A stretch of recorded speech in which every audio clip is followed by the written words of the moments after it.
أعوذ بالله من الشيطان الرجيم. بسم الله الرحمن الرحيم.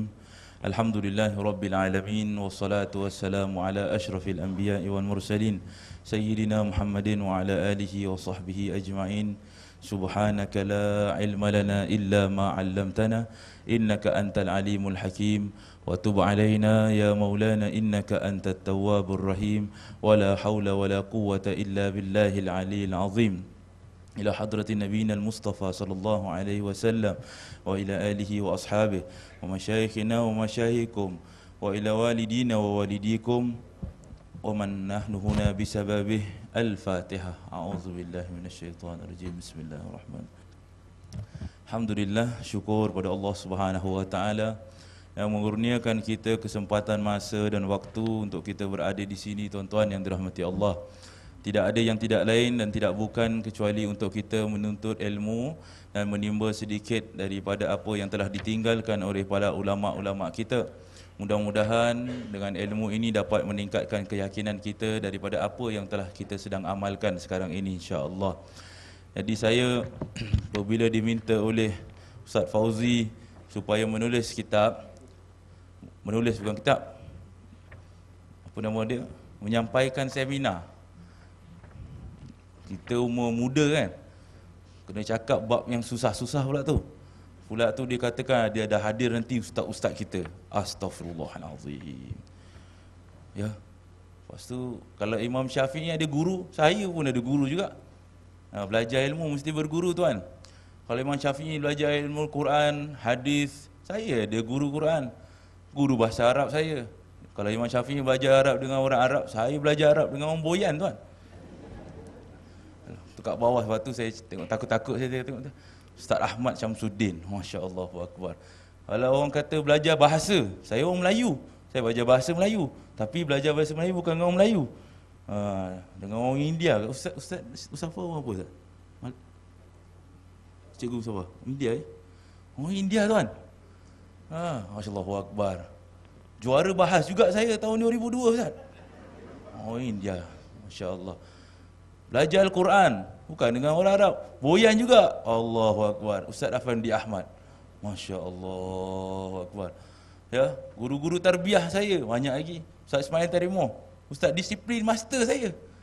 Tu yang bila Ustaz Fauzi suruh, saya terikut kerana guru saya paksa dulu banyak macam benda dah. Ustaz Asbi mengajar tarbiyah. Ustaz Tian Fauzi dulu banyak memberikan kita apa nama dia, irsyadat. Ya. Jadi begitulah permulaan seseorang dalam menuntut ilmu, tuan. Jadi tuan-tuan hadir hari ini mustahil boleh jadi alim. Kan? Jadi keluar daripada tempat ni, jalan dekat Masjid Sultan rasa macam alim dah. Saya dah alim mazhab Syafi'i hari ni. Mustahil. Mustahil. Kalau dalam ilmu akidah 3 hukumnya. Wajib, mustahil, harus. Jadi kalau hari ini belajar 1 hari jadi alim, mustahil boleh jadi alim. Keluar nanti dengan dada kita pekung, wah aku dah alim mazhab Syafi'i hari ni, keluar dalam seminar. Belajar 1 hari saja. Saya belajar dulu dengan Ustaz Ahmad, hafal lagu Deloitte, tahu tak? Wa fa'ala huma fa'ala hum fa'alu hiya fa'alat. Betul. Masuk universiti, guru saya suruh tuliskan tasrif huwa fa'ala. Habis dengar lagu Deloitte, satu dewan tu dengar wa fa'ala, lupa tak? Itu guru kan. Kita belajar daripada awal, tuan. Ustaz apa nama dia, Ustaz Effendi, Masya-Allah. Imam Syafi'i belajar pada mulanya matan-matan, betul tak? Apa tu matan? Syair-syair. Waktu guru saya bila suruh baca Sifatul Huruf, terkejut, semua budak Arab tak boleh jawab. Kata siapa boleh hafal Sifatul Huruf? Saya angkat tangan. Apa budak-budak ni tak boleh cakap Sifatul Huruf? Macam tu. Kerana kita hafal. Kerana apa? Ustaz paksa. Sifatuha jahrun warihun mustafil munfatihun musmatatun wa diddakul mahmusuha fahathahu syahsun sakat syadiduha lafzu ajid qatin bakat wa baina rahwin wa syadidilun umar wa sabun ulwin husadak tingkis asar wa saduda uta'udha'u mutbaqah wa firra min lubbil hurufil mudlaqah safiruha sadun wa zayyin shinu qalqalatun kutubu jaddin walinu. Ustaz Arab saya tengok, apa budak Melayu ni hafal syair. Hafal syair Arab. Dia kata khalas Muhammad, dah habis dah baca. Dia kata belum lagi. Sambung. Saya sambung. Allahu akbar. Allahu Akbar, Allahu Akbar. Itu tambahan bid'ahnya ustaz. Buat bid'ah nanti Ustaz Nuzhan cerita, betul tak? Dan guru-guru saya, masya-Allah, ustazah-ustazah yang banyak dekat sini. Ingatlah tuan-tuan dan puan-puan yang dirahmati Allah Subhanahu Wa Taala, kata Rasulullah sallallahu alaihi wasallam, apabila mati seorang anak Adam itu tidak akan terputus dah segala amalannya kecuali tiga. Senang nak mudah hadis ni, mudah. SIA. Siapa kerja SIA ni? Ada tak? S, sedekah jariah. I, ilmu yang bermanfaat. A, anak yang soleh. Guru-guru saya ni orang yang paling untung sekali tuan-tuan. Kenapa? Kerana pertama dia dah sedekah dekat saya ilmu. Sampai sekarang tuan-tuan, ilmu ni dah bermanfaat kepada beratus orang. Jadi mereka dapat ilmu sedekah yang jariah. Yang kedua, ilmu yang manfaat. Ajar saya ilmu, maka mereka itu akan mendapatkan manfaat nanti kelak. Akhir sekali mereka dapat apa tuan? Dapat anak soleh, masya-Allah. Ni anak dia. Oleh kerana itu guru-guru saya jangan risau. Ini Muhammad Zahid, apabila ustaz-ustaz kelak mati, sayalah yang akan hantar amal. Jangan takut. Kalau ustaz takut, ustaz kata takut nanti dah kiamat tak ada orang nak, dah mati tak ada orang nak hantar amal. Jangan takut. Ni Muhammad Zahid janji pada Allah Subhanahu Wa Taala, apabila ustaz-ustaz mati kelak, saya akan hantar amal insya-Allah. Sampai ke tidak sampai? Itulah saya nak masuk ni. Cantik permulaan dia ustaz ya. Cantik permulaan dia. Jangan takut, Muhammad Zahid akan hantar amal. Macam itu tuan-tuan. Oleh kerana itu guru-guru saya adalah orang yang paling bergembira dalam dunia ni. Kerana apa? Mereka tahu apabila mati kelak, ada beratus pelajar madrasah Al-Junid yang akan mendoakan mereka. Sampai ke tak sampai, masalah yang sedang kita bicarakan. Saya punya kertas kerja yang paling mudah. Kerana itulah dia tak sampai berapa page ya? Berapa ni? 15 sampai ke 25. Allahu Akbar. 10 page je. 10. Ustaz Nuzhan ni 80 page ke berapa? 40 page. Ustaz Tengku Fauzi punya lagi. Kerana apa? Segitulah tuan-tuan. Orang yang tak alim tulis sikit je lah. Orang alim macam-macam dia nak muntahkan. Kita nak muntah apa? Makan pun tidak ada lagi. Jadi sikit.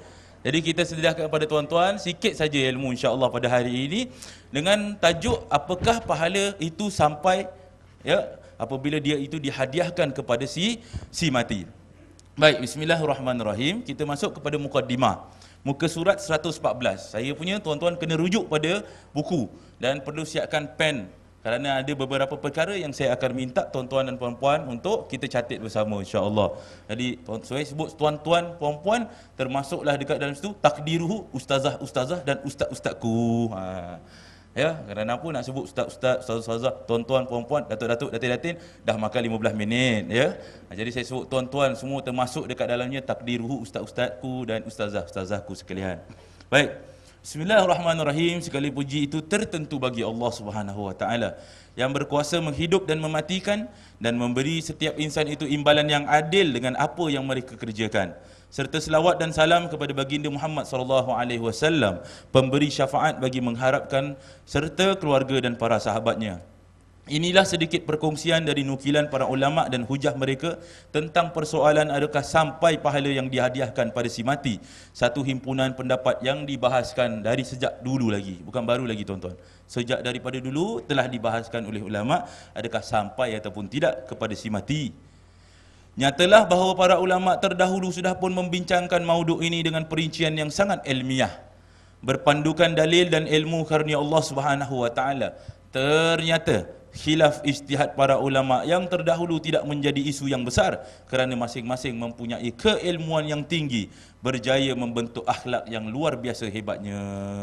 Dia tidak pendapat sama, dia tidak pendapat sama, tidak jadi masalah kerana masing-masing menghormati antara satu dengan yang lain. Tuan-tuan, mereka itu apabila khilaf tak macam kita. Kita khilaf sakit hati macam nak membunuh antara satu dengan lain.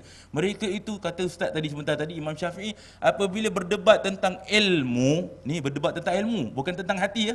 Kita sekarang berdebat tapi bukan ilmu. Kita berdebat tentang hati. Gua tak suka lu lah, kerana tu apa lu cakap semua gua tak terima. Betul tak? Jadi kau saman je lah senang-senang. Tak? Pada zaman dahulu tidak. Mereka itu berbual dan berdebat secara ilmiah dan berdoa pada Allah, mudah-mudahan mereka yang kalah. Kenapa? Ingin mencari kebenaran. Oleh itu datang pada hari ini tuan-tuan untuk cari kebenaran. Insya-Allah Tuhan tunjukkan jalan kebenaran.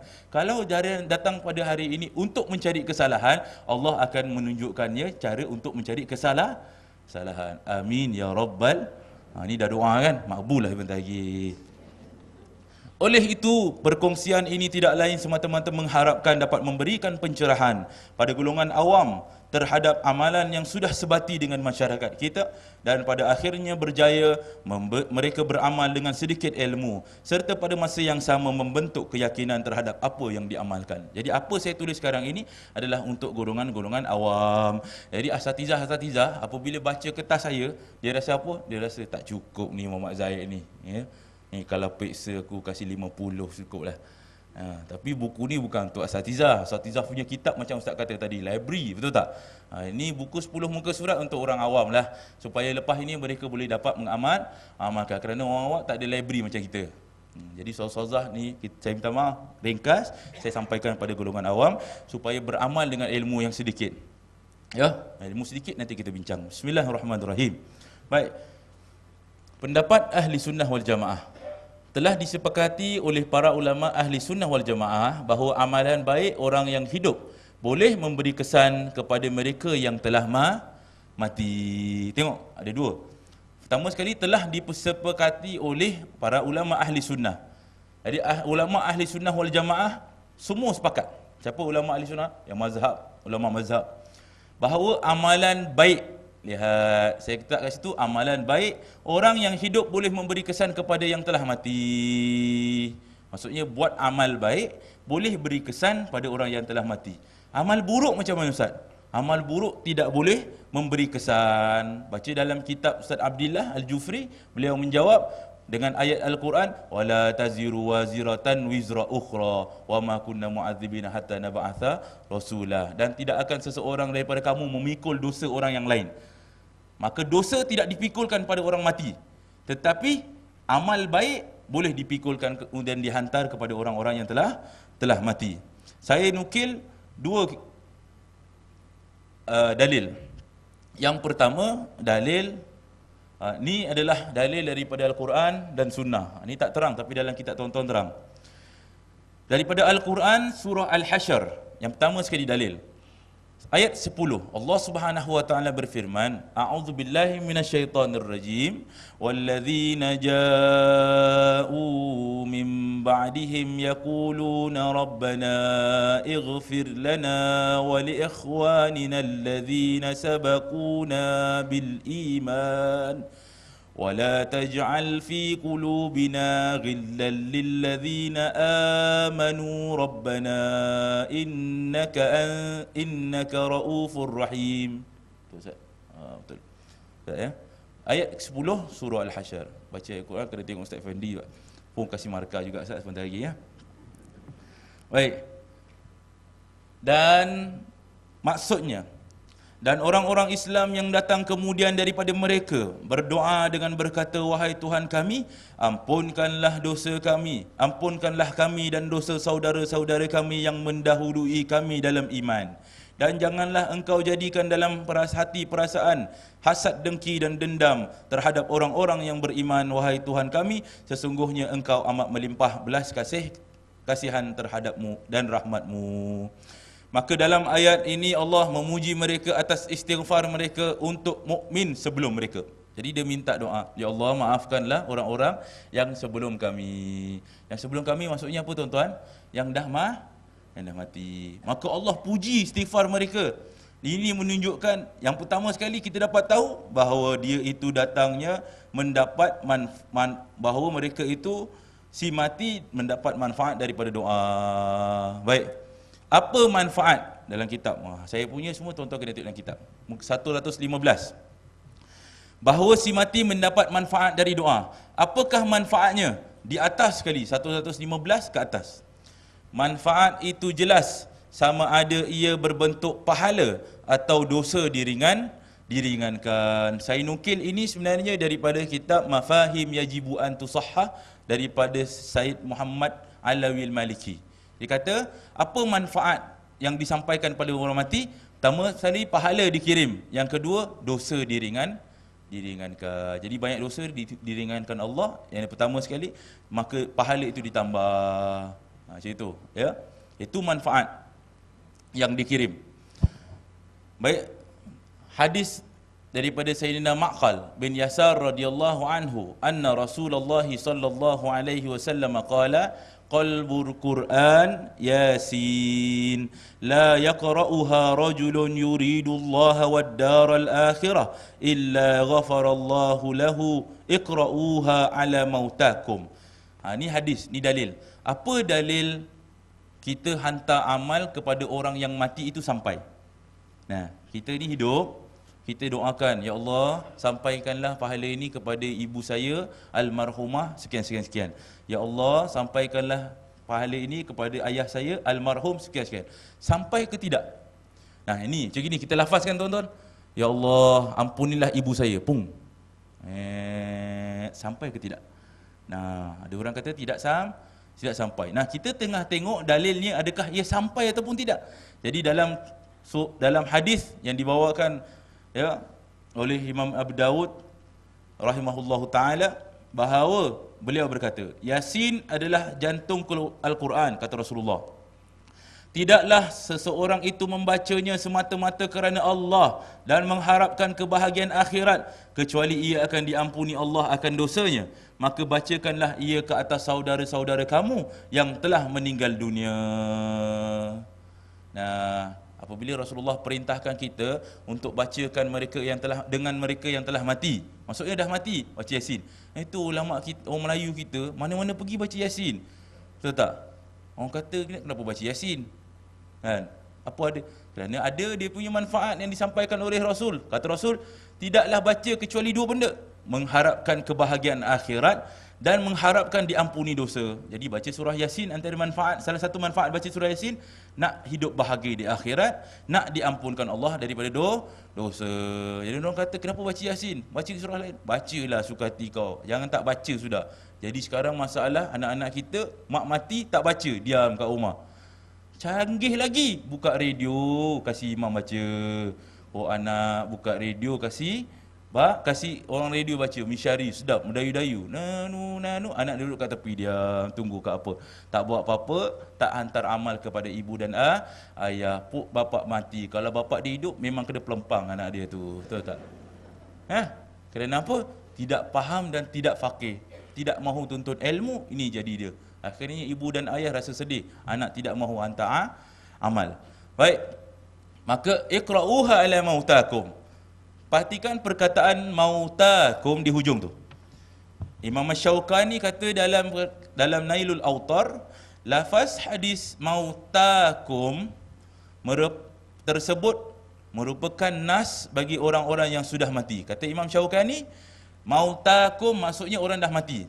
Kerana ada pendapat ulama yang lain mengatakan iqra'uha ala mautakum, mautakum itu bermaksud orang-orang yang sedang nazak. Jadi benar, ada sebagai orang dia kata, Haji, tak payah baca Yasin pada orang telah mati. Kalau dia tengah nazak baru baca Yasin.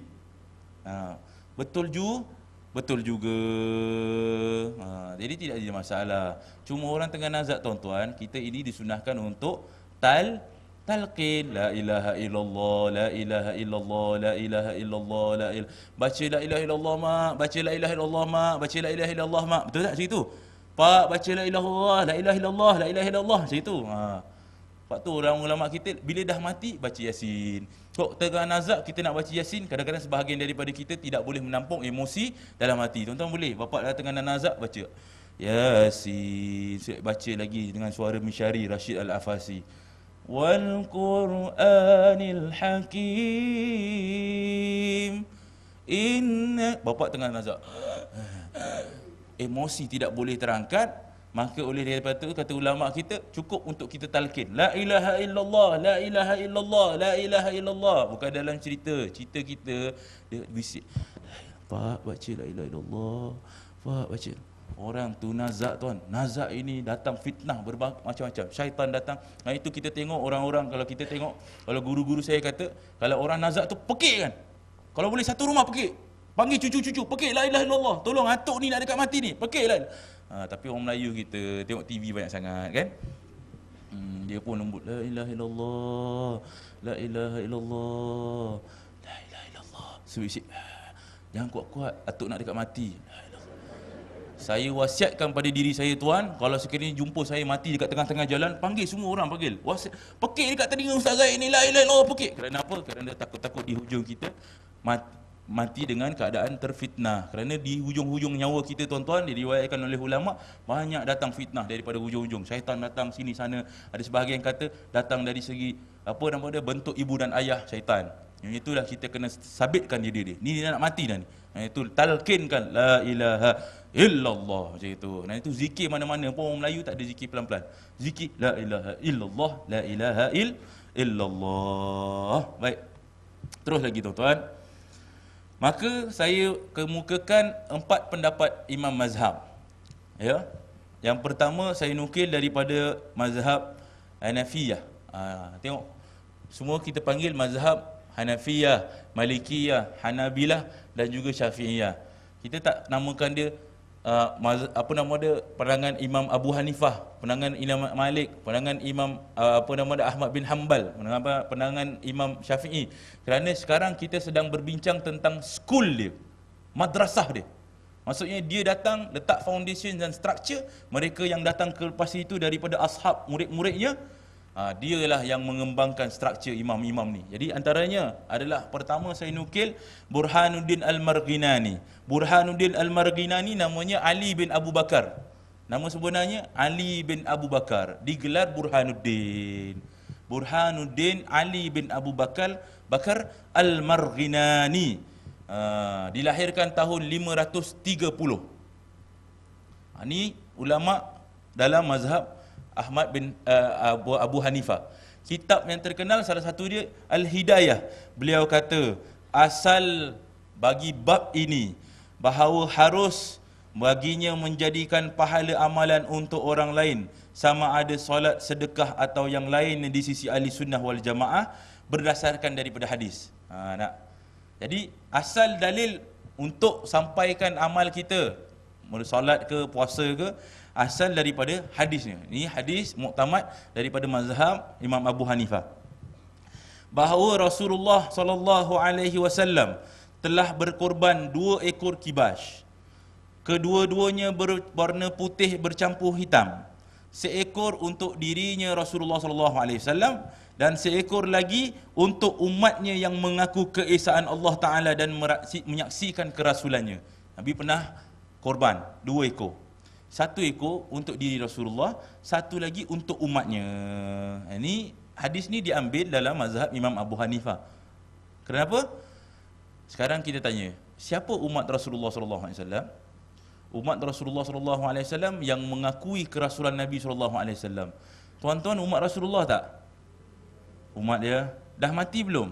Belum lah, kena ada kat sini. Kalau mati dah tak ada, betul tak? Kan? Boleh masuk syurga ke tak? InsyaAllah, tapi kena mati dululah. Soalan dia, bila Rasulullah SAW mengorbankan seekor kambing untuk umatnya, adakah itu khusus untuk orang-orang yang masih hidup? Kerana ada umatnya yang telah meninggal dunia. Tidak adillah untuk orang yang hidup. Kerana apa? Kerana ada sebahagian daripada umat Nabi SAW yang sudah meninggal dunia. Artinya apabila dikorbankan, pahalanya itu tetap sampai kepada mereka yang telah meninggal dunia. Maka kerana hadis inilah diambil, maka seluruh pendapat seluruh school of thought Imam Abu Hanifah mengambil satu pegangan bahawa sampai pahala apabila dikirim. Orang mati tu kita kirim, sampailah. Jangan lepas ni soalan tanya kat SMS, Ustaz macam mana sampai? Dikirim ikut Western Union ke, DHL ke? Itu tak ada soalannya ya. Itu tak ada jawapannya. Saya pun tak tahulah dia sampai guna apa. Tapi sampai ke tidak? Sampai. Caranya Allah yang tahu. Baik. Terus lagi. Maka dalam mazhab Sadatul Malikiyah, Imam Malik radhiyallahu an, Malik bin Anas radhiyallahu an, beliau berkata dalam ini saya mengambil pendapat daripada Qadhi Iyad.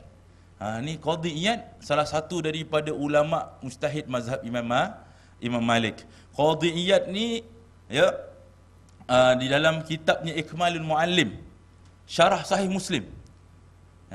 Syarah sahih Muslim. Jadi syarah daripada kitab sahih Muslim, Ikmalul Muallim, Qadhi Iyad berkata, Qadhi Iyad ni pun terkenal dengan kitab dia Asy-Syifa.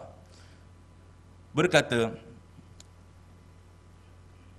Nabi SAW bersabda, kenapa madrasah Imam Malik menerima pendapat bahawa sampai pahala kerana hadis ni. Nabi SAW bersabda dalam hadis pelepah tamar. Orang meninggal, Nabi SAW ambil pelepah tamar, cocokkan di atas kuburnya. Dan bersabdanya Rasulullah SAW, la'allahu an yukhaffifa anhuma ma lam yaibasa. Bermaksud, mudah-mudahan diringankan siksa kedua ahli kubur selama kedua pelepah tamar tersebut masih basah. Beliau mengulas, Qadhi Iyad mengulas, telah memahamkan oleh ulama. Lihat, ulama dia cakap, dia kata telah memahamkan. Kerana apa? Faham ni satu benda yang beza. Dapat ilmu satu beza lagi. Faham ilmu satu lagi beza. Kerana itu tadi dia kata apa? Apakah kerana apakah terjadi perbezaan mazhab yang empat? Kerana masalah pemahaman. Satu memahamkan hadis dengan cara ini, satu lagi memahaman. Kerana itu telah memahamkan oleh ulama daripada hadis ini bahawa sunat membaca Al-Quran pada orang mati, kerana bahawasanya jika diringankan seksa dengan bersebab dua pelepah tamar, padahal kedua benda itu jamat, kaku. Tamar, pelepah tamar, tanam, boleh datangkan manfaat. Apatah lagi dengan membaca Al-Quran yang lebih hebat mukjizatnya daripada dua pelepah tamar. Letak buah tamar, pelepah tamar boleh jadi manfaat. Apa lagi baca Al-Quran? Kalamullah Ta'ala. Jadi seluruh pendapat Imam Maliki mengambil hadis ini muktamad sampainya. Kerana itu kita jangan pelekehkan amalan orang dulu. Dia apabila sampai kat tu, dia ambil pokok, dia tanam, Ustaz, dia tanam, dia siram air. Sekarang kita tengok, Allahu Akbar, 5 minit tanam mak, 5 minit balik. Sekali lagi, kalau mak dia hidup, pelampang mak dia kasih kat muka. 5 minit tuan. Faham tak? Sekarang tuan-tuan pergi tengok orang meninggal, dia tanam, dia pergi depan, dia naik berdiri, Bismillahirrahmanirrahim. Alhamdulillah, syukur kita selamat menanamkan hajah sekian nama dia. Kita doa mudah-mudahan Allah SWT memaafkan dosa dia, dan sesiapa yang ada nak buat klaim ke apa boleh jumpa dengan waris. Sekian saja. Wassalamualaikum warahmatullahi. 5 minit tuan. 5 minit. Saya dekat situ dengan adik saya 2 orang, kita tengok apa Pak Haji ni? 5 minit. Dah kelakar dia, anak-anak pun balik. Sebab apa? Nak ikut bas. Tuan, dulu ulama-ulama kita apabila datang hari perkebumian, apa dia buat tuan? Tikar, payung, air, apa nama dia, bunga-bunga, pokok ditanam. Kerana apa tuan?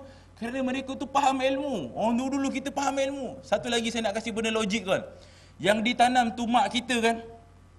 Yang ditanam tu siapa tuan?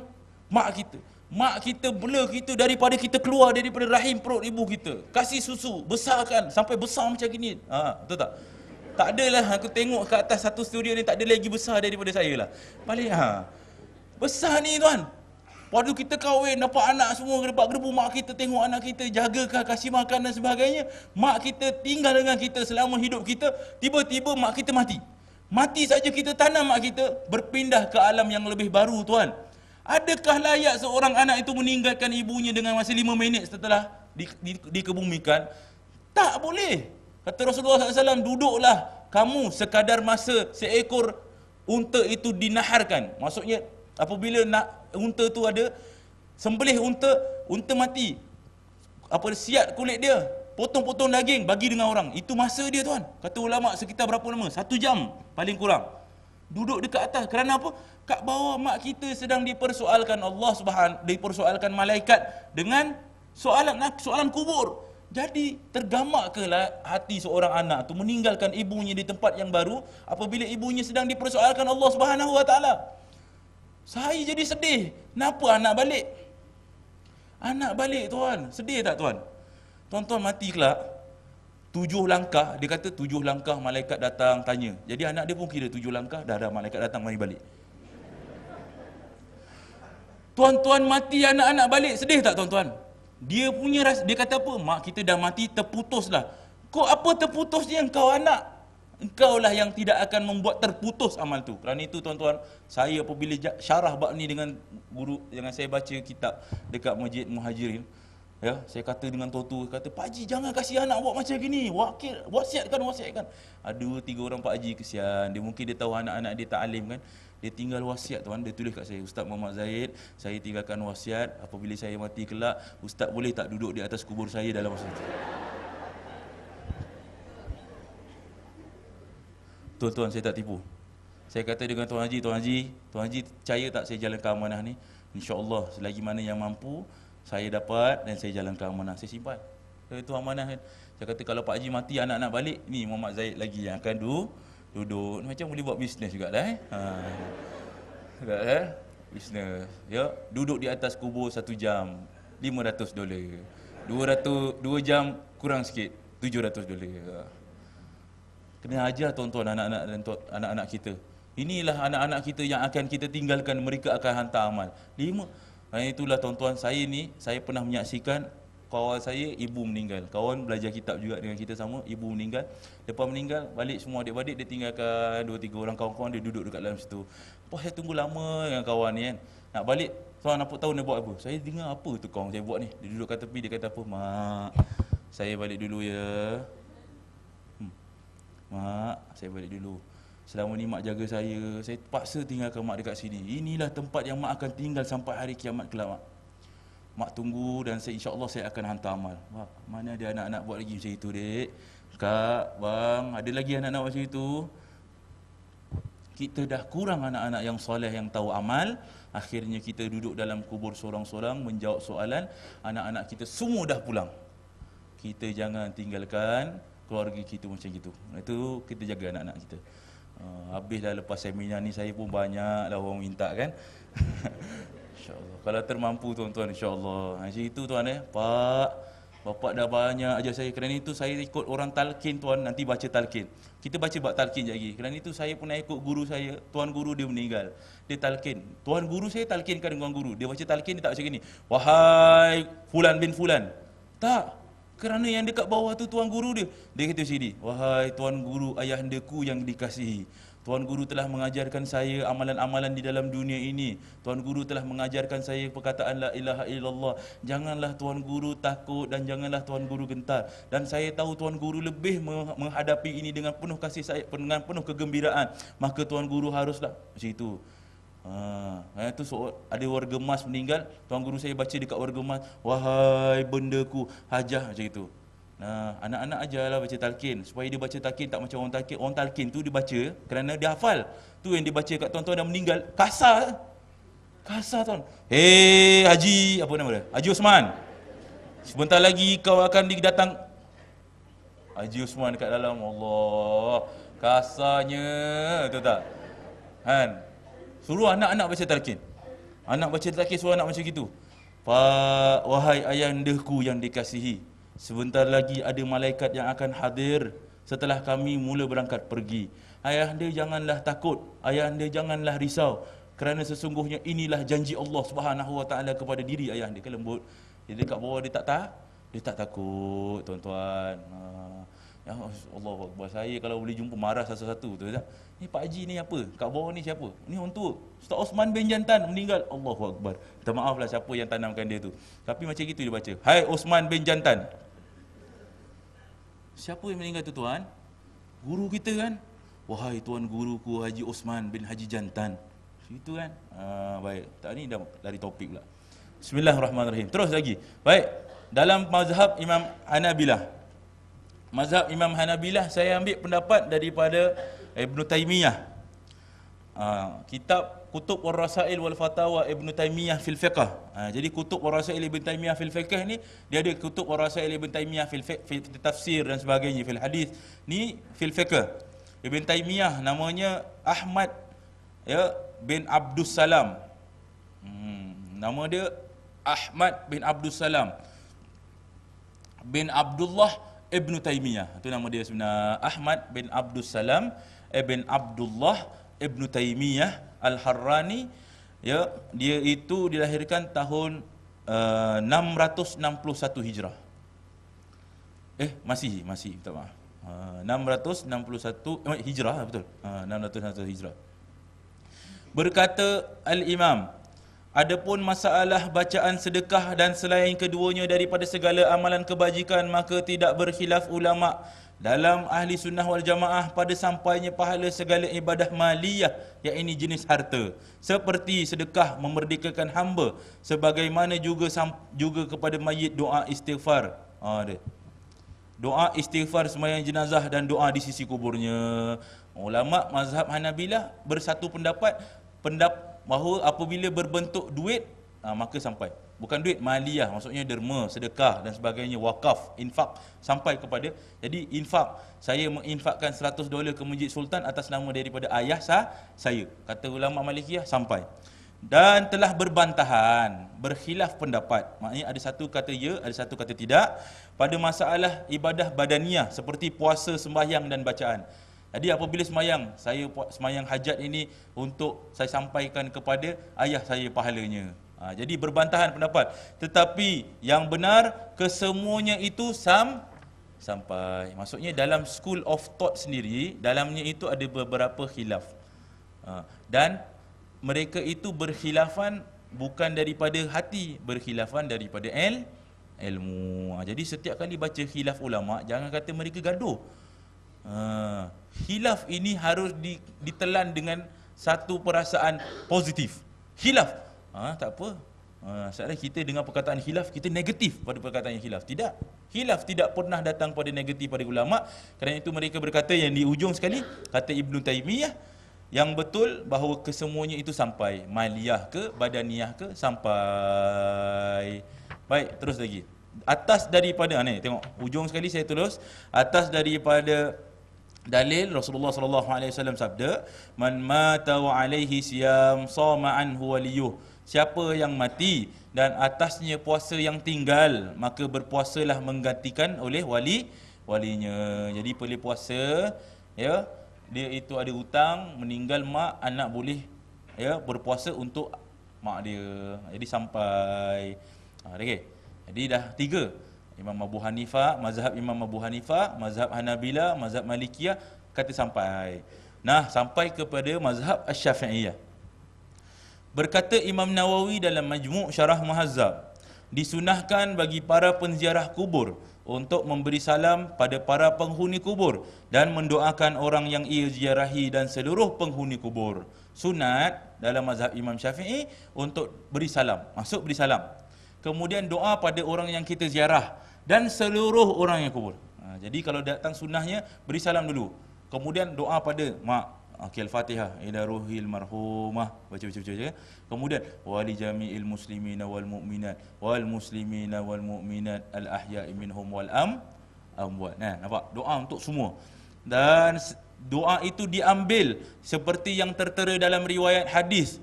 Kalau ada hadis doa, ambil hadis. Juga disunnahkan baginya untuk membaca Al-Quran semampunya. Baca sedikit Al-Quran. Dan itu ulama-ulama kita dulu, tuan-tuan, siap package, kasih bacaan ziarah kubur. Baca qul huwallahu ahad, qul a'udzu birabbin nas, qul a'udzu birabbil falaq, dan sedikit daripada ayat kursi. Cukup kan? Jadi baca sedikit. Semua ni mengikut pendapat Imam Nawawi. Hal ini disebutkan Asy-Syafi'i dan disepakati oleh sahabat Syafi'i. Tuan-tuan, setiap kali kita jumpa perkataan sahabat, ini saya baca ya. Sahabat-sahabat, ya, dalam kita baca ulama apabila sebut sahabat itu memberi maksud murid, bukan kawan. Nah, itu dia kata telah berkata Syafi'i and friends. Why? Ini bukan Bani and friends, tuan-tuan. Kan? Betul tak? Kalau itu dalam terjemahan tidak boleh datang it says Syafi'i and his friends. No, that is not right. Kalau baca Syafi'i dan kawan-kawannya, ini geng usuk santurian dan geng bas sekolah ke apa? Tak. Kalau terjemahkan sahabat, dia mesti guna terjemah apa? Syafi'iyah dan murid-muridnya. Itu adab baca. Jadi murid-muridnya. Jadi sahabat itu murid. Kalau ikut pada ulama mazhab, bila sebut sahabat, maka mereka itu semua murid. Ya, semua sepakat bahawa amalan itu sampai. Seperti mana kata Imam Al-Laqani dalam syair Nazam Jauharatut Tauhid, Berkatalah imam, dan di sisi kami bahawa doa adalah memberi manfaat seperti mana janji, yakni qabulnya yang didengari daripada Al-Quran. Maka Imam Laqani dalam Jawharut Tauhid kata dalam nazam dia, sampailah pahala itu untuk orang yang di sisi kami doa memberi manfaat seperti mana yang didengari daripada Al-Quran. Jadi doa itu datang manfaat kerana Allah SWT kata ud'uni astajib lakum. Doalah, pasti aku akan memberikan kamu istijabah dan menjawab. Baik. Nah, tuan-tuan, sedikit doa ketika ziarah kubur. Apabila masuk daripada ziarah kubur, kata Imam Nawawi rahmatullahi alaih, maka diutamakan doa yang disampaikan oleh Rasulullah sallallahu alaihi wasallam. Dalam riwayat Imam Muslim ada doa ini disampaikan. Rasulullah sallallahu alaihi wasallam bersabda, maka doalah kamu sekalian dengan doa ni, Assalamualaikum ahliyad diyari minal mu'minina wal muslimin wa inna insya'allahu lalahiquna as'alullahu lana walakumul afiyah. Masuk kubur, baca doa ini. Kita kalau kita dulu kita baca apa? Assalamualaikum ya ahlal kubur. Sampai tidak jadi masalah. Kerana kita tak hafal doa. Berkata Imam Nawawi, dimulakan, dipilih daripada doa yang warid daripada hadis. Tuan-tuan, perkataan yang lafaz awal tu apa tuan-tuan? Assalamualaikum. Maksudnya apa? Salam sejahtera ke atas ka. Doa ke tidak doa? Doa. Kata Rasul, beri salam pada orang kubur. Kenapa kalau Rasul SAW suruh beri salam kalau bukan untuk mendoakan? Jadi hadis ini sudah sabit, sampailah doa kita untuk orang dan orang mati akan terima salam kita. Nah, puas lain, wa as'alullahu lana walakumul afiyah. Aku memohon kepada kamu Allah keselamatan bagi diri kami dan bagi diri kalian. Kalau doa tidak sampai, kenapa Rasulullah SAW suruh doakan afiyah? Kenapa Rasulullah SAW suruh kasih salam? Tak payah kasih salam, masuk je dalam kubur, tak payah beri salam. Kalau tak sampai pahala, jangan beri salam. Ini orang-orang kata tak sampai pahala mati, tapi dia masuk kubur, Assalamualaikum. Maka kita pun dekat belakang terpaksa jawab, Waalaikumsalam. Ustaz kenapa jawab? Dah awak cakap pahala tak sampai, saya yang jawab. Betul tak? Kalau awak kata pahala sampai, orang kubur jawab. Dia kata, mana Ustaz tahu orang kubur jawab? Jangan sampai jawab awak lari nanti daripada kubur. Baru nama cerita dia, jangan pandang belakang. Terus lagi, bismillah. Jadi tuan-tuan, yakin sekarang sampai pahala? Yakin, kena yakin kerana ada dari dalilnya tuan-tuan. Kerana itu bila datang ada sebahagian tak yakin, sampai tuan. Cuma kita terpisah alam kita. Dia dekat dalam, dia dekat luar, dan cara sampai tidak seperti yang biasa. Baik. Terus lagi, dan dekat habis dah, alhamdulillah. Muka surat 118 tuan-tuan yang dirahmati Allah. Jika kita meneliti hujah-hujah serta pandangan daripada mazhab Syafi'i oleh para ulama Syafi'iyah, kat ujung bawah sekali, seperti An-Nawawi, Imam An-Nawawi, ya, Abu Zakaria An-Nawawi, apa nama dia? Zakaria bin Zakaria An-Nawawi. Abu Zakaria Yahya bin Sharaf An-Nawawi. Yahya bin Sharaf nama dia. Nama Imam Nawawi Yahya bin Sharaf. Tuan-tuan, kenapa nama dia An-Nawawi Maliki? Ini semua nama gelaran. Nama sebenarnya nama sendiri. Jadi saya pun nanti nak cari satu nama gelarang lah. Ya, waktu orang kenal, ustaz ni apa dah nama dia, tak kenal sangat ya. Sama ni orang panggil ustaz cute kan. Tak cute nama tu, saya pilih nama yang lebih cute nanti insya-Allah ya. Baik. An-Nawawi Yahya bin Sharaf, ya, Al-Khazin, pemilik kitab tafsir Al-Khazin. Ya. Kitab Al-Lubab apa? Al-Lubab At-Ta'wil fi Ma'ani Tanzil, ya. Kitab dia Al-Khazin. Kenapa saya sebut tuan-tuan yang tak biasa, kenapa ustaz sebut nama kitab? Ini semua untuk manfaat apa nama dia, ayah dia saya, ustaz-ustazah, daripada mana saya dapat ya. As-Subuki, semua kenal. Zakaria Al-Ansari, Ibnu Hajar dalam kitab Tuhfah, ya. Ar-Ramli, kitab Nihayah, ya. Al-Bujairimi, kitab At-Tajrid. Ya, laju sangat saya baca, boleh. Nanti rekod kan. Ba'ashan, ni kitab ya, saya tengok dalam, nanti saya tengok kat mana saya dapat. Bushral Karim, nama kitab dia, Bisyarhil Masail Ta'lim, syarah bagi Muqaddimatul Hadramiyah. Muqaddimah Hadramiyah, Ustaz, kitab dia kecil Ustaz, tapi ada syarah daripada kitab ni, Bisyarhil, apa nama dia? Nama kitab dia Bushral Karim, Bisyarhi Al-Masail Ta'lim, syarah Muqaddimatul Hadramiyah. Bal Faqih, masya-Allah, ni imam hebat daripada Yaman, ya, syarah Mursyidil Anam. Al-Jurjani, kitab Fathul Allam dari Muhammad bin Abdullah Al-Jurjani rahmatullahi alaih, kitab Fathul Allam. Maka mereka berkata bahawasanya amalan soleh yang dilakukan si hidup boleh dihadiahkan kepada si mati, yakni si arwah. Ia dibuktikan oleh kaul masyhur Imam Nawawi dalam syarah Muslim dan ulasan Imam Nawawi terhadap hujahnya sendiri dalam syarah Muslim itu dalam kitab selepasnya, yakni Al-Azkar. Daripada mana datang? Daripada kaul masyhur Imam Syafi'i. Benda ni, perenggan ni saya dapat masa baca kitab yang ditulis oleh Dr. Muhammad Al-Afifi Al-Akiti. Dr. Muhammad Al-Afifi Al-Akiti ni dia orang Perak. Tuan, kalau tuan-tuan nak tahu, dia ni orang Perak, tapi sekarang ini menjadi pensyarah, satu-satunya pensyarah Melayu di University Oxford, pengajian Islam. Orang Melayu bang. Siapa pergi London kelak, pergi sana. Kalau jumpa orang dia terkejut, masuk University Oxford pakai coat, luar University Oxford pakai kain dengan pakai baju ni, kerana dia pengajian dia pondok. Orang pondok boleh jadi universiti. InsyaAllah doakan mudah-mudahan aku satu hari nanti, ya. Kalau bukan Oxford pun, ya, Orchard Road pun boleh lah. Ya, amin insyaAllah, ya. Orang pondok jadi pensyarah University Oxford. Kerana apa? Kerana dia punya ilmu asas ni mantap. Kerana itu dia tulis banyak. Antara salah satu tulisannya yang masyhur adalah apakah sampai pahala amalan orang-orang hidup kepada arwah. Jadi ini perbahasan yang ditulis dalam kitabnya, sampaikah, kitab kecil, sampaikah amalan orang-orang hidup kepada arwah. Yang membuat Syekh Afifi ini terkenal kerana dia pernah menulis satu artikel menolak pendapat Syekh Yusuf Al-Qaradawi tentang sahkah seseorang itu membunuh diri dan syahid.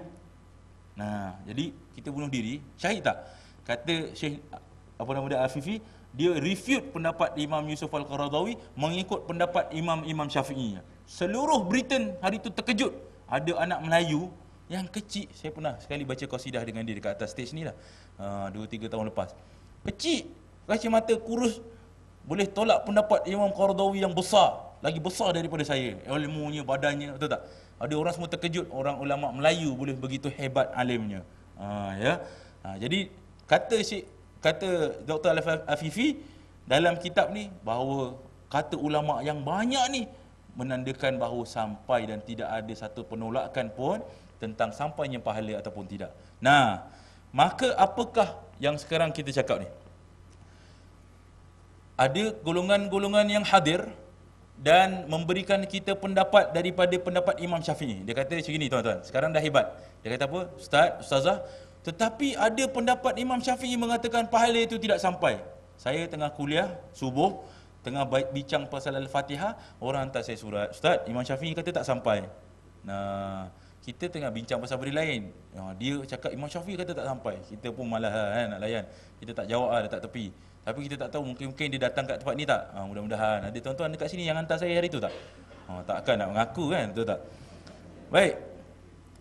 Benarkah Imam Syafi'i mengatakan bahawa pahala yang dikirim pada si mati tidak sampai? Nah, penjelasan mengenai qaul masyhur. Di dalam kitab Fiqh Sunnah karangan Said Sabiq Termaktub, Imam Nawawi berkata, masyhur dari mazhab Syafi'i adalah tidak sampai. Nah, apa kata masyhur? Masyhur dalam bahasa Melayu kita bererti, cikgu, bererti apa cikgu? Ini kena tanya cikgu Melayu pula. Bagus, kat depan ni banyak kutub, apa nama dia, library ya. Salah aja dibetulkan, ya. Walaupun daripada tadi dia jeling, salah banyak je soal saya ni. Masyhur tu popular cikgu ya. Masyhur itu dalam bahasa Melayu kita terkenal. Maka kita terjemah kat sini, terkenal dari mazhab Syafi'i adalah tidak sampai. Tak sah. Kan saya guna perkataan tak sah. Ni orang kadi-kadi, mentang-mentang naik kadi kan, kita kata tak sah.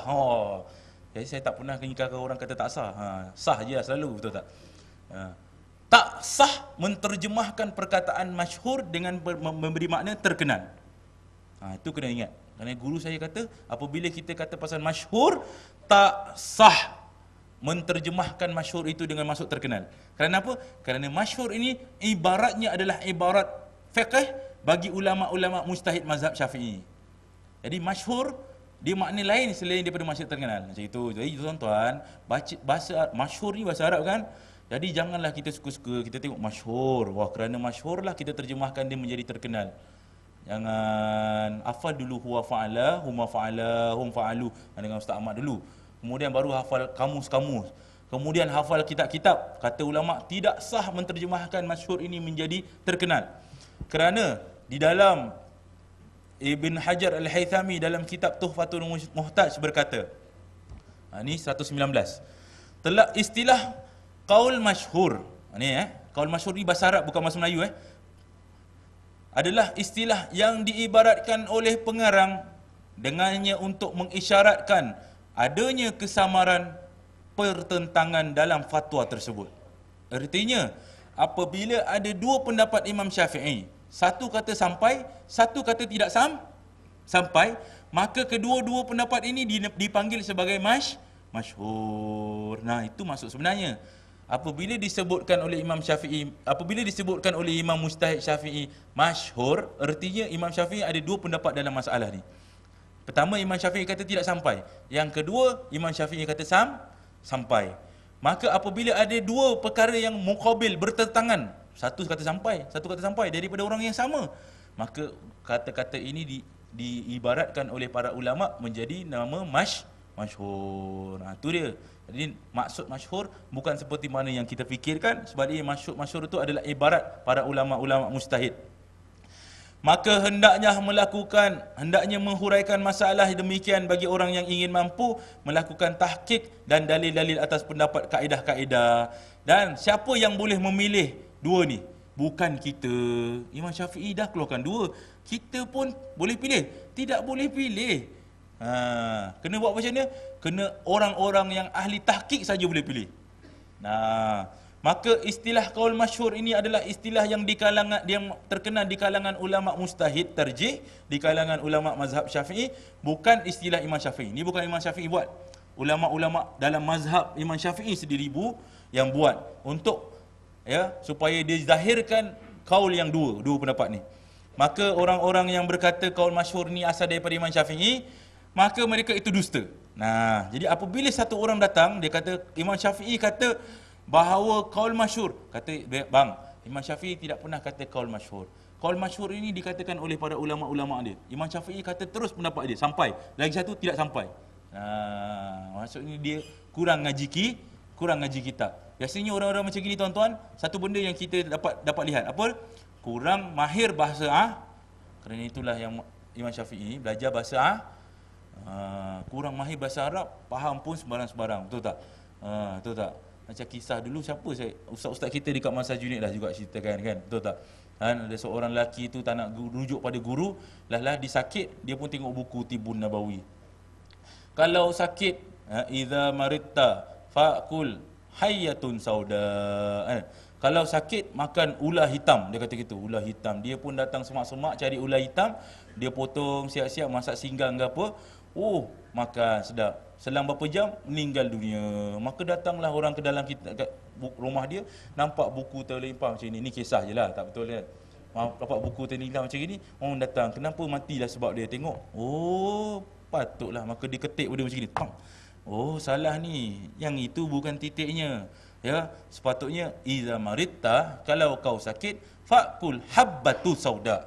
Makanlah habbatu sauda. Tertambah satu titik, hayyatun tukar jadi ular tuan. Mati.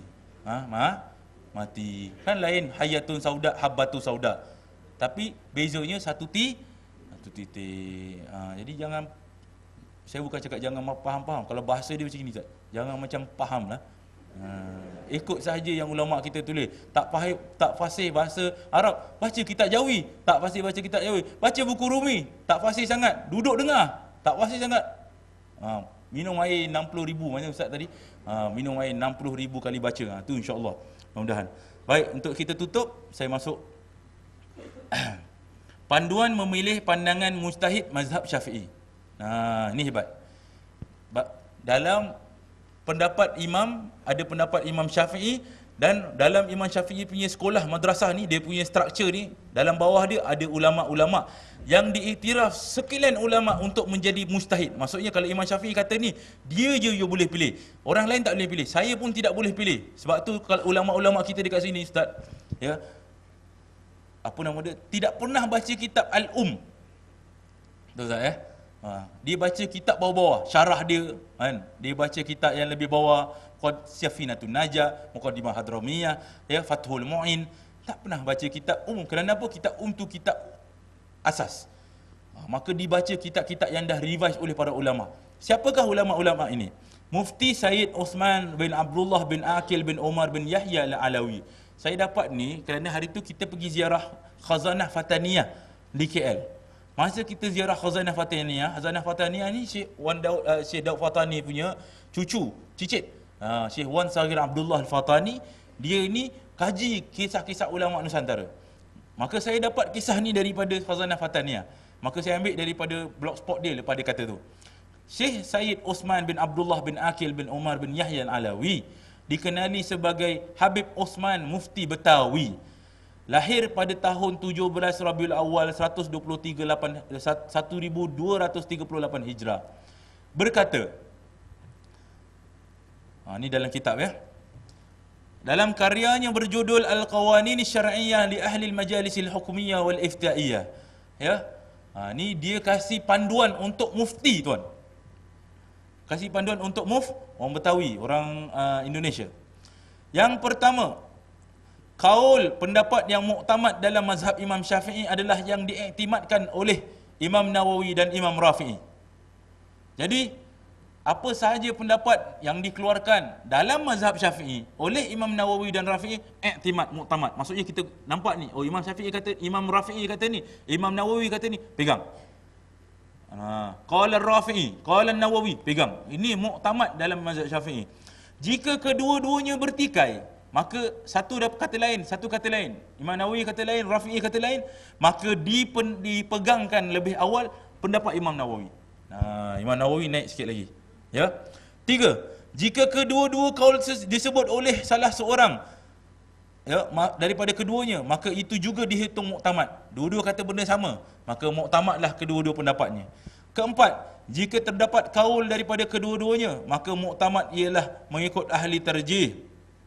Jika tidak terdapat kaul, kalau dua-dua tak bincang pasal masalah itu, maka hanya ahli-ahli tarjih saja yang boleh bincangkan. Ahli-ahli tarjih, ulama-ulama yang datang sebelumnya. Bukan Muhammad Zaid, tuan. Muhammad Zaid tak ada hak pun. Kalau ada baca nama kat sini, ni ada Muhammad Zaid boleh pilih. Tak ada, tuan. Rohnya pun tidak ada dalam ni. Tidak boleh pilih, kena ikut lagi. Ya. Maka orang ahli tarjih saja boleh, bukan kita. Kita tidak boleh memilih pendapat Imam Syafi'i. Kena ikut ahli tarjih. Jika bertentangan salah satu sama lain yang dikarang oleh Al-Imam Nawawi, maka muktamad adalah yang dikarang terkemudiannya. Kalau ada satu masalah yang bertentangan satu sama lain di antara Imam Nawawi, maksud Imam Nawawi ada dua pendapat juga. Maksud Imam Syafi'i ada dua pendapat, Imam Nawawi ada datang dua pendapat, maka akan mengikutlah kitab yang terkemudian, mengikut aturan kitab Tahqiq, Majmu', Tanqih, Raudatun Minhaj dan lain-lainnya. Boleh termuntah ya, masya-Allah. Baca kitab je dah boleh termuntah. Banyak kitab ni. Kitab ni tuan-tuan yang baca, saya pun tak baca. Yang baca Ustaz Ahmad, Ustaz Azbi, ya. Ustaz Fendi, ni Ustaz Ismail. Ni kitab-kitab orang besar-besar, tuan-tuan. Kitab Majmu' ni kitab orang besar-besar. Kita budak-budak kecil kalau masuk dalam majlis ni duduk belakang buat teh je. Betul, saya tak tipu. Kitab Majmu' orang besar-besar je. Kerana itu dia katakan apa? Kalau Imam Nawawi ada dua pendapat, maka ikut kitabnya. Kerana apa? Kitab yang selepasnya revise. Kerana dulu tak ada Facebook, tuan. Kalau salah kitab saya ni, petang ni saya boleh tulis kat Facebook. Saya tersalah kitab 121, harap tuan-tuan betulkan kat Facebook.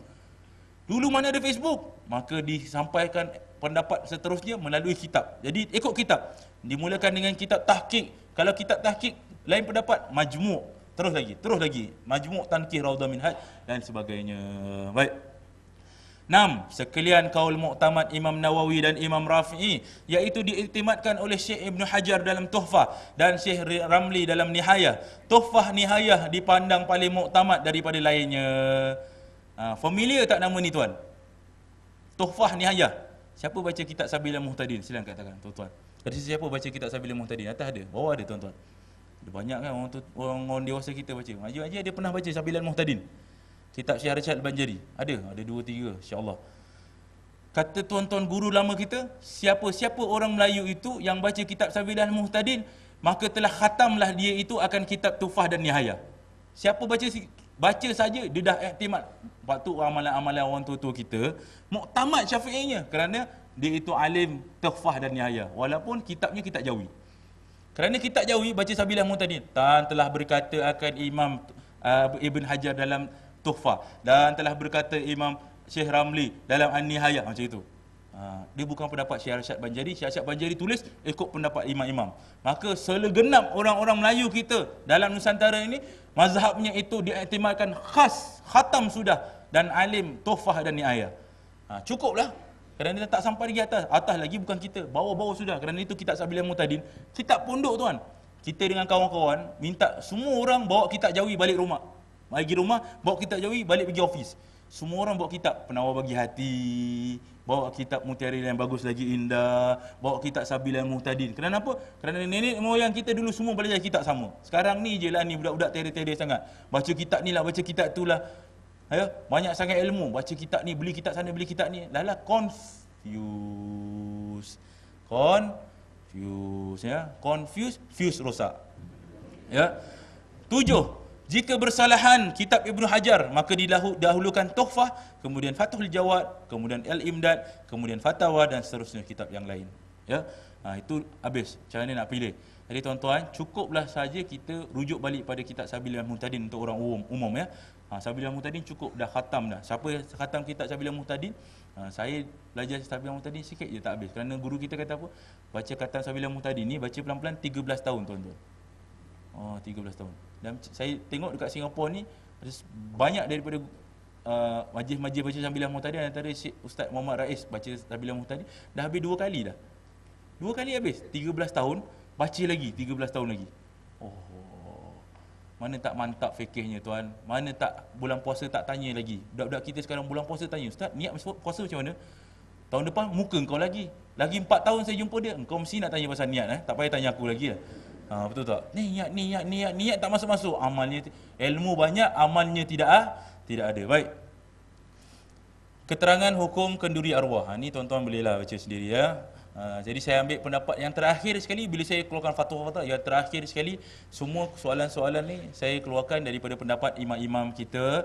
Banyak saya nukil daripada imam-imam Melayu, orang-orang Nusantara, kitab-kitab fatwa. Jadi saya tak keluarkan daripada hadis-hadis. Kerana apa? Kerana saya nak ajar satu benda tuan-tuan, ajar pada tuan-tuan yang umum lah, bukan pada asatizah kita. Ya, bahawa kita ini ada ulama-ulama yang lebih pandai, dan kita ini jangan memandai pilih saja apa yang telah diiktamadkan oleh ulama kita. Kata Syekh Abdul Qadir Mandili. Abdul Qadir Mandili ni orang Mandeling tuan. Orang Mandeling ni dia daripada Sumatera tuan. Dia ni ada kerusi dekat Masjidil Haram. Orang Sumatera, orang Jawa. Orang Jawa ada kerusi. Saya orang Jawa kerusi dekat Masjid Sultan ya. Orang Jawa kerusi dekat Masjidil Haram. Dikatakan mengajar akan Imam Syekh Al-Qadir Mandiri. Syekh Abdul Qadir Mandiri kitab terkenal dia apa tuan? Penawar Bagi Hati. Semua baca Penawar Bagi Hati. Ni Syekh Abdul Qadir Mandiri. Kalau syarah bahasa Arab. Kalau syarah kitab fikih bahasa Melayu, kerana semuanya ulama Melayu. Dulu orang belajar dekat Mekah semua ulama Melayu. Semua ulama Melayu dia ajar bahasa Arab. Bahasa Melayu. Kalau kitab akidah dia ajar semua orang Arab. Kerana itu dikatakan Syekh Abdul Qadir Mandiri ni apabila ajar akidah, satu masalah kalau susah dia pusingkan sarban dia macam ni tuan.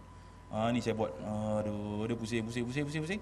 Tidaklah akan sampai satu masalah itu mendapat jawapannya kecuali telah sampai hujung sarbannya ke hidung dia macam ni. Tuan-tuan. Pusing. Asyik baik ada kamera depan ni.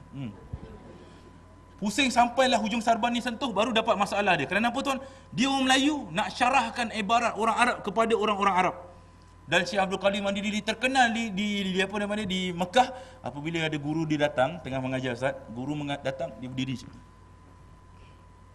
Tidak orang Arab tak buat, orang Melayu juga datang. Dia hormat guru-guru dia, dia. Dan antara masyhur sekali adalah kata-kata yang saya paling suka sekali. Kata Syekh Abdul Qadir Mandiri rahmatullahi alaih, kata beliau, anak-anak murid dia dan nak balik pergi Fatani dan nak balik ni dijumpa. Ni kira graduation lah. Dia kata apa? Ni kamu kalau ada modal sikit buka kedai roncit. Kalau ada modal banyak buka supermarket, dia kata. Syekh Abdul Qadir Mandiri meninggal tahun 60-an. Baru lagi.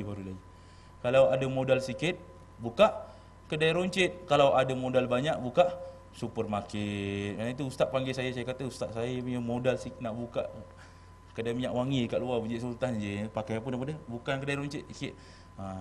Modal sikit. Kerana itu tuan-tuan, ada ilmu kena sampaikan, itu adalah amanah. Modal sikit buka kedai roncit, modal banyak buka supermarket. Okey, ustaz buka supermarket ni. Banyak orang. Saya lagi buka kelas kat luar, 2-3 orang pun tak apa. Baik. Jadi saya nukil pendapat Imam Suyuti, kitab Nihayatuz Zain, Syekh Nawawi Al-Bantani, tuan-tuan boleh baca sendiri ya, tentang masalah 20 hari. Dikatakan dekat sini adalah adat dan kebiasaan. Maka adat dan kebiasaan yang tidak bertentangan dengan syarak, maka itu tidak jadi masalah. Soalan saya dapat yang baru-baru ni hebat. Kenapa nak kena kasih pulut kala kuning? Bid'ah, dia kata macam itu. Budak ni, kau datang zaman McDonald, kau nak sarahkan amalan-amalan orang dulu, Ustaz.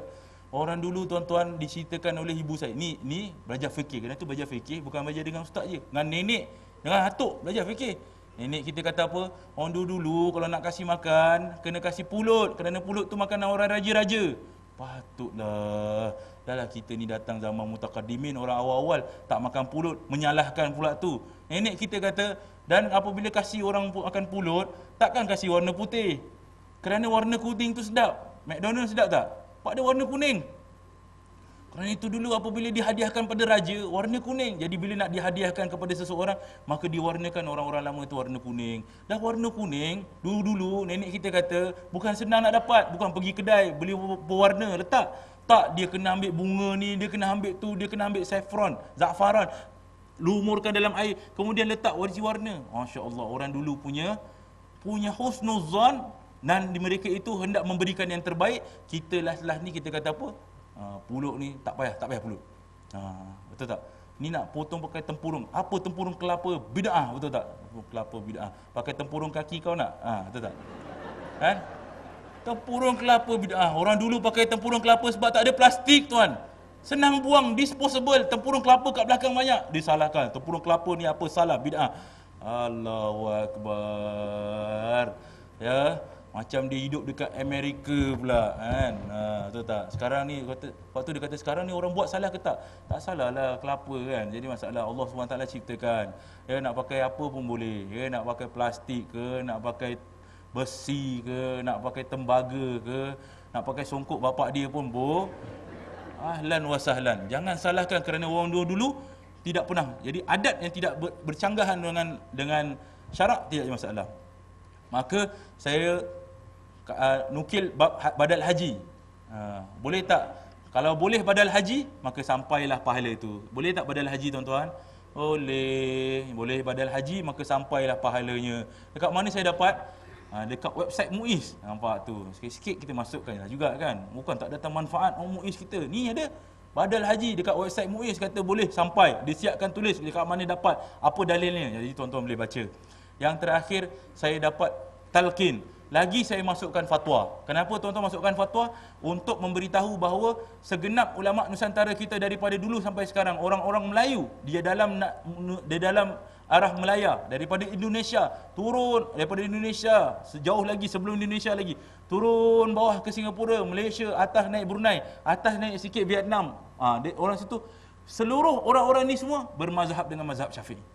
Kerana itulah kita tengok dekat dalam ni talqin saya ambil daripada pendapat fatwa Negeri Sembilan. Orang tanya kenapa ustaz ambil Negeri Sembilan? Kita nak buktikan semua orang-orang kita dulu mazhab Syafi'i. Tidak pernah datang fitnah kecuali yang baru-baru ini datang. Dalam mazhab Syafi'i dia kata apa? Ni saya baca yang last kali, tuan-tuan. Muka surat 125. Nombor 3.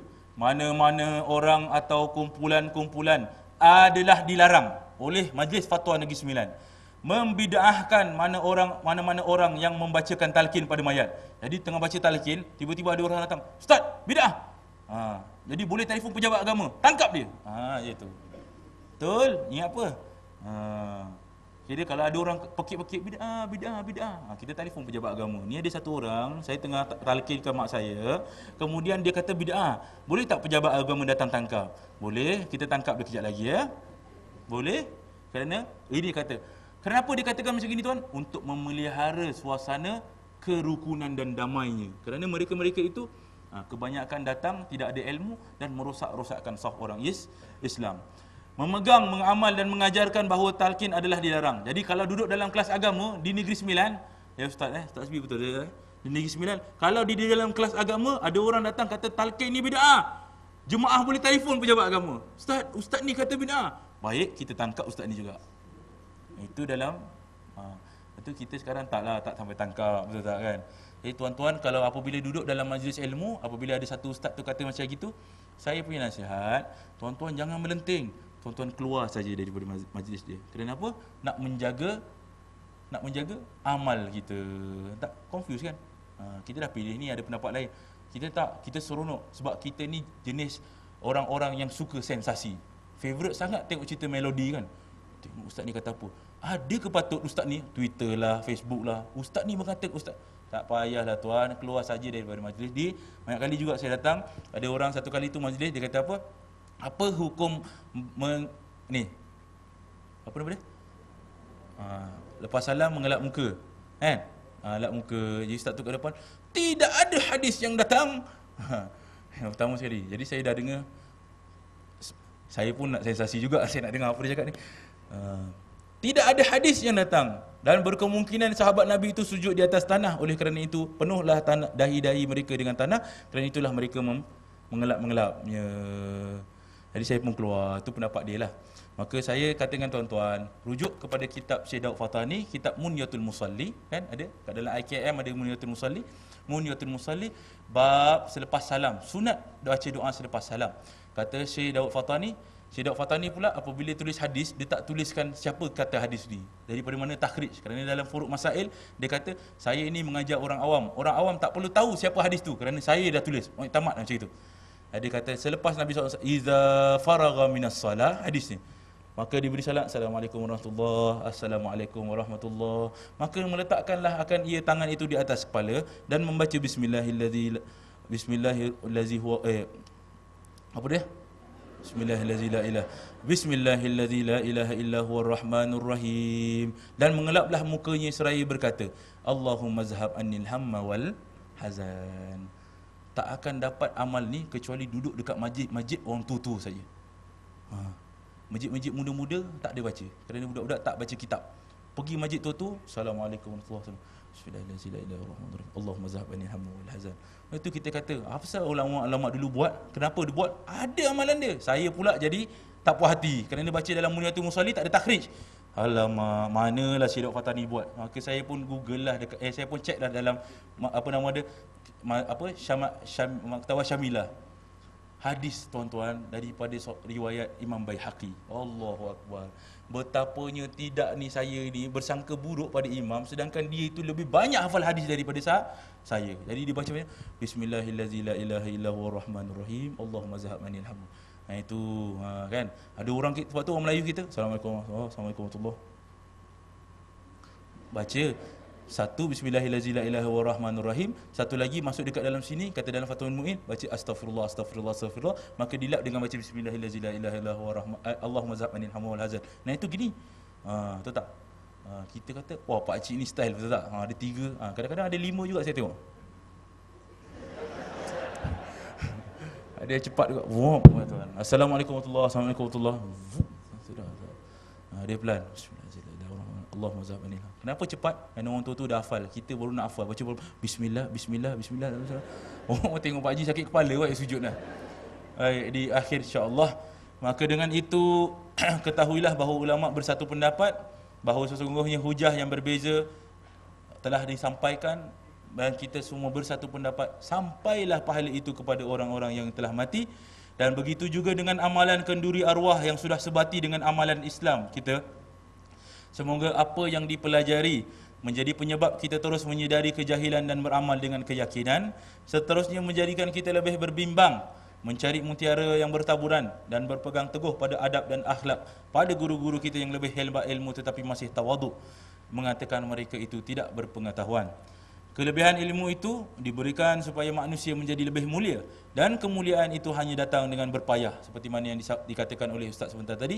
Maka Imam Syafi'i itu datang kemuliaannya setelah dia itu berpayah. Tiada yang jalan yang mudah dalam menuntut ilmu dan kebenaran, maka bersabarlah di atas segala yang mendatang dari dugaan dan cabaran, kerana jalan-jalan itulah yang telah dijalani oleh insan-insan yang mulia menuju dengan Tuhan Al-Fakir Muhammad Zahid bin Muhammad Zain. Mohon maaf di atas kekurangan. Wassalamualaikum warahmatullahi taala wabarakatuh. Kita ada soalan, Ustaz. Assalamualaikum. Ingin saya tanya, saya pernah dengar bahawa sebahagian ulama hadis mengatakan hadis Yasin ke atas mati itu adalah daif. Adakah ia memang daif? Dan jika ia benar daif, adakah kedaifan tersebut memberi apa-apa kesan baik atau buruk kepada pendapat yang telah dikemukakan? Baik, insya-Allah. Ya, ada sebahagian daripada hadis, bahkan hadis yang saya sampaikan sebentar tadi juga ada sebahagian ulama memartabatkan dia sebagai daif, lemah. Tapi muktamad daripada imam-imam mazhab kita, hadis-hadis daif ini diterima pakai dalam masalah fadail a'mal. Maksudnya fadail amal itu diterima walaupun hadis itu daif. Dan perbahasan tentang hadis Ma'qal bin Yasar ni panjang sangat. Ya, perbahasan tentang hadis, sebagai ulama menaikkan dia menjadi masyhur, sebagai ulama menaikkan jadi mutawatir dan sebagainya. Tapi dalam hadis yang saya ambil itu memang dia asalnya memang daif, tetapi kita beriktimat, semua ulama kita beriktimat bahawa hadis daif boleh diamalkan asal dia itu masuk dalam fadail amal. Terima kasih.